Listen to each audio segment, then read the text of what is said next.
ఉపాధ్యాయ posting సమస్యలపై CM Revanth Reddy మాట తప్పారన్నారు JAC అధ్యక్షులు విజయ్ కుమార్. అధికారంలోకి వచ్చిన 48 గంటల్లో జీవో 317 బాధిత ఉపాధ్యాయుల సమస్యను పరిష్కరిస్తామని గతంలో రేవంత్ రెడ్డి చెప్పారని గుర్తు చేశారు. ఇప్పటికీ జీవో 317 సమస్యను పరిష్కరించలేదన్నారు. అక్టోబర్ 2న గాంధీ భవన్లో కలిసి సమస్యను పరిష్కరించమని కోరుతామన్నారు. తమకు న్యాయం జరిగేలా చూడాలన్నారు విజయ్ కుమార్. 317 బాధితులందరికీ న్యాయం చేస్తానని చెప్పడం జరిగింది. మరి సంవత్సరం కావస్తున్నా కూడా ఇప్పటి వరకు మాకు న్యాయం జరగలేదు. అధికారంలోకి వచ్చిన 3 నెలల్లో ఒక సబ్ కమిటీని ఏర్పాటు చేశారు. మొదట్లో సబ్ కమిటీ చాలా ఉత్సాహంతో పనిచేసినప్పటికీ కూడా ఇప్పుడు ఏం జరుగుతుందనే విషయం ఎవరికీ అర్థం కావట్లేదు. గత వారం 10 రోజులుగా అనేక మంది 317 బాధితులు రోడ్డు ప్రమాదాలకు గురై హాస్పిటల్లో బారిపడి మళ్ళీ చనిపోవడానికి సిద్ధంగా తయారవుతున్నారు.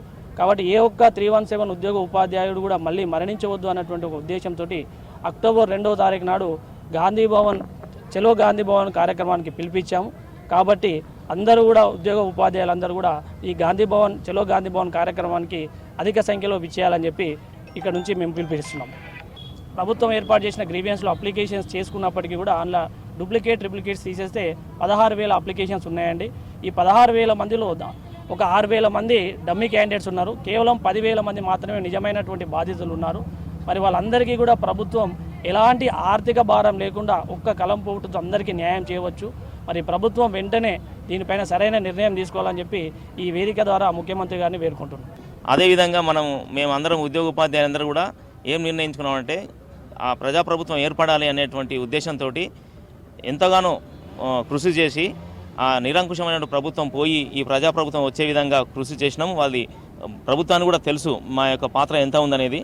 అయితే ఎంతో ఆశతో ఉద్యోగ ఉపాధ్యాయులు ఎదురు చూస్తున్నారు. ఈ ప్రజాప్రభుత్వంలో ఈ 317 వల్ల స్థానికత కోల్పోయిన అందరికీ కూడా తిరిగి స్థానికత వస్తుందని. అయితే సబ్ కమిటీ ఒకటి ఏర్పాటు చేసినారు. ఆ సబ్ కమిటీ యొక్క పనితీరు కూడా ఎట్లా ఉందనంటే ఈ రిపోర్టు సిద్ధంగా ఉంది అని అంటున్నారు, కానీ రిపోర్ట్ సబ్మిట్ చేయడం లేదు.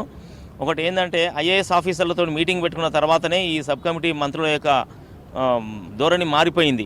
ఐఏఎస్ ఆఫీసర్లు ఆ ప్రభుత్వాన్ని తప్పుదో పట్టించి వేలాది మంది ఉద్యోగ ఉపాధ్యాయులకు అన్యాయం చేసి దాదాపు 30-35 మంది ఉద్యోగస్తులు ఆత్మహత్యలు లేదా హార్ట్అటాక్ వచ్చి చచ్చిపోవడానికి కారణమైనరు.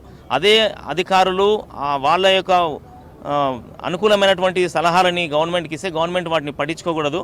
మాటిచ్చింది గవర్నమెంట్, కాంగ్రెస్ మేనిఫెస్టోలో పెట్టింది. ఆ మేనిఫెస్టోని అమలు చేయాల్సినటువంటి బాధ్యత ప్రభుత్వం పైన ఉంది.